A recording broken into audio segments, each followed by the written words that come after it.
Hello दोस्तों, कैसे हो आप सब। Welcome to my YouTube channel. Friends, हम क्या कर रहे थे भाई, हम पढ़ रहे थे वैदिक सभ्यता के बारे में। वैदिक सभ्यता का मतलब क्या हुआ, जो भी किसकी थी, आर्यों की सभ्यता थी। जो आर्य लोग थे वो कहाँ के थे भी, मध्य एशिया से उनको माना जाता है। इन लोगों ने क्या किया था, एक नई सभ्यता का क्या किया था, हिंदुस्तान में निर्माण किया था। और वो सभ्यता कैसी थी भाई, उस सभ्यता को क्या माना गया है, सबसे प्राचीन सभ्यता मानी गई है। लेकिन उससे पहले भी एक और सभ्यता थी या एक और सिविलाइजेशन था, जिसमें क्या देते थे लोग, एक अलग ढंग से रहते थे। लेकिन उनका जो जीवन था वो कैसा था अभी, सिटी बेस्ड था, या कैसे रहते थे वो, नगरों का जीवन जिया करते थे। ठीक है। लेकिन अगर बात की जाए अभी वैदिक सभ्यता की, तो इसमें हमें जैसे जैसे क्या करते हैं, हम चीजें देखते हैं या क्या करते हैं, ऋग्वेद को बहुत विस्तारित तरीके से क्या करते हैं, इसको देखते हैं या पढ़ते हैं, तो उसमें हमें पता चलता है कि भाई क्या था भाई, ये एक ऐसी सभ्यता थी या ऐसी सिविलाइजेशन थी जहाँ से क्या हुआ था भाई, ग्रामीण जीवन पे क्या किया गया था, फोकस किया गया था। ठीक है। यहीं से क्या पता चलता है हमें, मतलब इंडिया के बारे में, कि क्या था अभी, जो ग्रामीण जीवन है वो कैसा रहा था या कहाँ से उसकी शुरुआत हुई थी। क्योंकि जो सैंधव सभ्यता थी या इंडस वैली सिविलाइजेशन थी, वो क्या थी, वो ट्रूली उसको बोला जा सकता है कि वो क्या थी, सिटी बेस्ड थी, या कैसी थी, नगरों के ऊपर बेस्ड थी। ठीक है। लेकिन अगर बात की जाए ऋग्वेद की, तो कैसी थी भाई, ये इसके बारे में बताया जाता है कि इसको क्या बोला गया है, ये भाई ये कैसी थी, ग्रामीण सभ्यता थी। और इसमें मूल कार्य क्या था भी, लोगों का पशुओं का चारण करना था। या क्या करते थे वो लोग, पशुओं को पालते थे, पशुओं का क्या करते थे, मतलब पशुओं को पाला करते थे, उन्हें क्या करते थे, यूज में लेके आया करते थे। और इसके साथ साथ उन्हें कहाँ गया करते थे भाई, और इसी के ऊपर क्या था, उनकी पूरी की पूरी लाइफ लाइफ क्या थी, बेस्ड थी। ठीक है। अगर एक और बात की जाए, अगर बात की जाए एग्रीकल्चर सेक्टर की, तो अगर वैदिक पीरियड की बात की जाए, तो एग्रीकल्चर सेक्टर का क्या मिलता है हमें, ऋग्वेद में बहुत कम देखने को चीज़ें मिलती है, या बहुत सारी चीज़ें ऐसी है जो हमें नहीं दिखाई पड़ती है, जो कि क्या दिखाई पड़ती है हमें, सैंधव सभ्यता में दिखाई पड़ती है। ठीक है। ये होगी कुछ कुछ चीज़ें। और एक और चीज़ हमने देखी थी, इनके जियोग्राफिकल एरिया भी क्या कर लिया था हमने, डिस्कशन कर लिया था। जियोग्राफिकल एरिया के साथ साथ हम एक और बारे में बात कर रहे थे, वो था अभी नदियों के बारे में। अगर नदियों के बारे में बातचीत का की जाए, तो हमें कितनी नदियों का उल्लेख मिलता है, हमें मतलब कितनी नदियां हमें ऋग्वेद में डिस्क्राइब हुई मिलती है, वो है 31। ठीक है। और ये बताया गया है कि ये जो वैदिक संहिताओं की नदियां हैं वो कितनी है, 31 है। और इन्हें क्या माना गया है, बहुत शुद्ध नदियां माना गया है। और ये सारी की सारी वो सारी नदियां हैं जो ऋग्वैदिक टाइम पीरियड में भी एग्जिस्टेंस में थी। और इसमें से एक सरस्वती नदी को छोड़ के, मतलब बाकी क्या हो गया, बाकी सारी की सारी नदियां हैं, लेकिन एक सरस्वती नदी हमें दिखाई नहीं पड़ती है। ठीक है। ऋग्वेद का अगर नदी सूक्त की बात की जाए, तो उसमें क्या है, 25 नदियों का हमें उल्लेख मिलता है। और अगर सबसे इंपॉर्टेंट नदी की बात की जाए, सबसे इंपॉर्टेंट रिवर की बात की जाए, तो वो कौन सी थी भाई, सिंधु नदी थी। ठीक है। अगर बात की जाए सबसे होली रिवर की, जो क्या है भी सबसे शुद्ध नदी थी, तो वो थी भी सरस्वती देवतमा।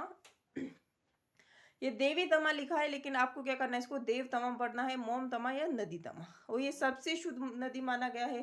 सबसे पहले क्या बताया गया, सरस्वती जो थी वो क्या थी भी, नदी का ही क्या थी, एक फॉर्म थी। लेकिन बाद बाद में क्या हुआ, बाद बाद में इनको विद्या की देवी के रूप में भी लोग मानने लगे। ये होगी दूसरी बात। फिर हमने देखी थी भी सामाजिक स्थिति क्या थी भी, पेट्रियाटिक सोसाइटी थी। पेट्रियाटिक सोसाइटी थी जिसमें क्या थे भी, जेंट्स की ज्यादा क्या थी, हर चीज में ज्यादा रोल वो क्या क्या करते थे, निभाया करते थे। ठीक है।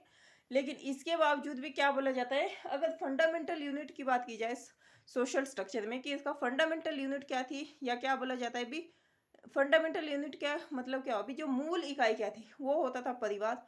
और जो परिवार का हेड होता था वो कौन होता था भी, कलूप उसको बोला जाता था, या इसको बोला जाता था गृहपति। और वो कौन होता था, वो होता था फादर। और फादर को क्या क्या नाम दिए गए हैं, गृहपति का नाम भी दिया गया है, कलूप का नाम भी दिया गया है। हमें एक और चीज दिखाई पड़ती है, संयुक्त परिवार के ज्वाइंट फैमिली का जो सिस्टम है वो हमें कहाँ से दिखाई पड़ता है, वैदिक सभ्यता से दिखाई पड़ता है। क्योंकि इसमें बहुत सारे लोगों का क्या है, उल्लेख है, जैसे दादा दादी नाना नानी, सबका क्या मिलता है, हमें उल्लेख दिखाई पड़ता है। अगर बात की जाए विमेंस की, तो विमेंस हर लिहाज से क्या थी, हर अगर इसके बाद के जितने भी टाइम पीरियड की अगर बात की जाए, तो इसी टाइम पीरियड में क्या था, महिलाओं के लिए क्या बताया गया है भी, गोल्डन टाइम पीरियड बताया गया है। क्योंकि महिलाओं की स्थिति इस काल में क्या थी, बहुत अच्छी थी। फिर है जी, अगर बात की जाए पॉलिटिकल कंडीशन की, पॉलिटिकल कंडीशन में राजनीतिक स्थिति की बात की जाए, तो हमने क्या किया था, कुछ कुछ चीजें क्या की थी भाई, ये जो पॉलिटिकल कंडीशन थी, आधे लोग कैसे रहते थे, कबीलों में रहते थे, ठीक है। अलग अलग जैसे ग्रुप होते या ट्रूप्स टाइप के होते थे, वैसे वो लोग रहा करते थे। और इनका क्या होता था, एक हेड होता था और उस हेड को क्या बोला जाता था, को गोप बोला जाता था, ठीक है। अगर आधे लोगों की बात की जाए तो कैसे रहते थे वो लोग रहते थे भी कबीले की फॉर्म में, कबीला इन द सेंस की ग्रुप्स ग्रुप्स की फॉर्म में रहते थे। और जैसे बहुत सारे गांव मिलके, है ना। और इन्हें क्या बोला गया है, इन्हें पंच जन भी बोला गया है। यानी कि पंच जन का मतलब कि पांच कबीले के मतलब पंच जन का मतलब कि पांच कबीले। और फिर क्या बताया गया है, कबीले की फॉर्म में देते थे, जैसे पांच कबीले एक साथ रह गए तो उनका हेड क्या हो गया, गोप हो गया, ठीक है। और इन्हें क्या बताया गया है, अनु, द्रुह, पुरु, तुर्वस और क्या बोला गया है, यदु भी बोला गया। ये क्या था, इनके पांच कबीलों के क्या थे, नाम थे, अनु, द्रुह, पुरु, तुर्वस एंड यदु। ये सब क्या थे, पांच कबीलों के नाम थे और इन सब का हेड क्या हुआ करता था, भी गोप हुआ करता था। अगर बात की जाए वैदिक टाइम पीरियड की तो इनके फैमिली हेड मतलब अगर फंडामेंटल यूनिट क्या कि मतलब देखनी है सोशल स्ट्रक्चर की, तो कौन होता था, परिवार वो होता था। और परिवार का हेड क्या होता था, कलूप होता था, जिसे क्या बोला जाता था, गृहपति भी बोला जाता था, ठीक है।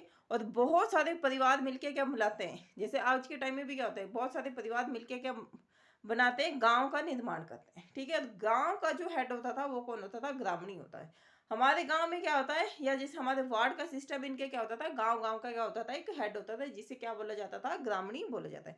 हमारे दो तीन गांव मिलके क्या चुनते हैं, मतलब एक वार्ड में जो कैलकु मतलब आ जाते हैं, ठीक है।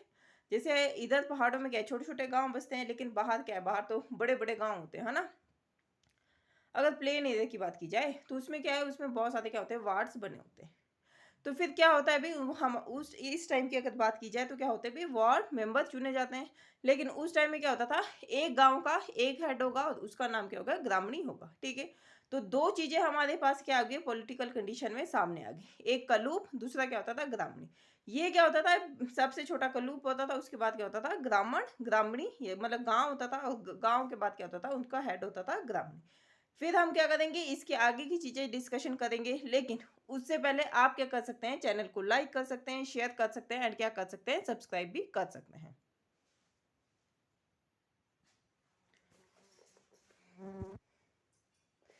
फिर अगर बात की जाए इनकी प्रशासनिक सुविधा की, अगर प्रशासनिक इकाइयों की अगर देखा जाए भी, किस हिसाब से ये प्रशासन क्या करते थे या किस हिसाब से क्या करते थे, शासन क्या करते थे।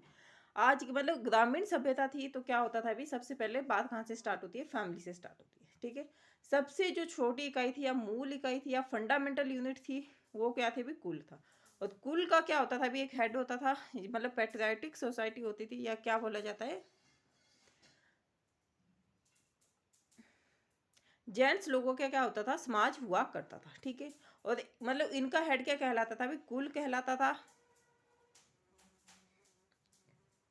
और इनके हेड को क्या बोला जाता था, कुलूप भी बोला जाता था या गृहपति भी बोला जाता था, ठीक है। फिर बहुत सारे गांव क्या मिलके किसका निर्माण करते थे भी, बहुत सारे परिवार अगर एक साथ रहने लग जाए तो वहाँ क्या बस जाता है, गांव बस जाता है। और गांव का जो हेड होता था उसके क्या बोलते हैं, ग्रामीणी बोलते हैं। अगर आज की बात की जाए तो आज क्या होता है भी, उनकी जगह मतलब गाँव का नहीं, मतलब गाँव का भी बोल सकते हैं, या क्या हो सकता है भी, वार्ड मेंबर भी। अगर बहुत बड़ा गाँव हो तो क्या होता है, घरों को बांट दिया जाता है, या कैसे बांट दिया जाता है, गली के हिसाब से, मोहल्ले के हिसाब से क्या कर दिया जाता है, मतलब बांट दिया जाता है। और वहाँ क्या होता है, वार्ड मेंबर हुआ करता है, ठीक है। अगर बड़ा गांव हो तो फिर गांव से किस चीज का निर्माण होता है भाई, जैसे क्या होता है, बहुत सारे गांव होते हैं तो उनके ऊपर क्या होती है, ग्राम पंचायत होती है। वैसे क्या होता था, एक विश हुआ करता था, मतलब जो तीसरी इकाई थी इनकी, वो क्या थी, विश। और वो क्या काम करा करता था, उसका काम होता था भी, उनका जो हेड होता था विशपति हुआ करता था। ये कुल और ग्राम के क्या होता था, तीसरे नंबर का, मतलब ये इन दोनों का क्या होता था, हेड होता था। और इन दोनों की क्या होती थी भी, इसकी भी जो क्या था, बहुत इंपॉर्टेंट रोल प्ले किया करता था किसमें, प्रशासनिक व्यवस्था में, ठीक है। फिर अगर पंचायत से क्या बनता है, भी पंचायत से बड़े लेवल पे और चीजें क्या होती है, जैसे पंचायत से क्या बन जाता है, ब्लॉक की बात की जाए, या ब्लॉक से क्या होता है, और चीजें क्या हो जाती है भी, इसमें इंक्लूड हो जाती है। फिर क्या होता था भाई, अगर पंचायत के बाद क्या है, जैसे बीडीसी चूज करते हैं हम, है ना। वैसे क्या होता था, जन होता था, या क्या क्या होता था अभी, जन का जो हेड होता था वो कौन होता था, जनपति होता था। ये सब मैं क्या कर रही हूँ, आपको समझाने के लिए बोल रही हूँ, ताकि क्या हो सके, आपको प्रशासनिक व्यवस्था क्या आ सके, इनकी समझ में आ सके। लेकिन क्योंकि हमें ऋग्वेद से ऐसा नहीं पता चलता कि आज की क्या शासन व्यवस्था के अकॉर्डिंग था, मतलब ऐसी थी या कैसी थी, ठीक है। ये सिर्फ समझाने के लिए क्या कर रही हूँ, मैं आपको एग्जाम्पल्स दे रही हूँ। फिर इन सब से हेड क्या होता था भी, राष्ट्र होता था, और राष्ट्र का हेड कौन होता था भी, राजा हुआ करता था। ठीक है, और राजा क्या होता था, इन सबसे बड़ा हुआ करता था। सबसे छोटी इकाई कुल होती थी, और सबसे बड़े की अगर बात की जाए तो कौन होता था, राष्ट्र होता था, मतलब पूरा का पूरा देश। और इन सब की क्या होती थी भाई, इनकी अगर हेड की बात की जाए तो कौन होता था, राजा हुआ करता था। ठीक है, राजा ऐसे नहीं होता था, वो सबके बेस्ड पे क्या किया जाता था, इसको चूज किया जाता था। और अगर शासन व्यवस्था की बात की जाए तो क्या था भी, गणतंत्र भी क्या था, और राजतंत्र भी क्या देखा, ये पड़ता है हमें। ठीक है, ये भी क्या रखनी है आपने, बात याद में रखनी है। और इसी के साथ ही क्या करते हैं, वीडियो को करते हैं क्लोज। और आप क्या कर सकते हैं, चैनल को लाइक कर सकते हैं, शेयर कर सकते हैं, क्या कर सकते हैं, सब्सक्राइब भी कर सकते हैं। Thank you for watching.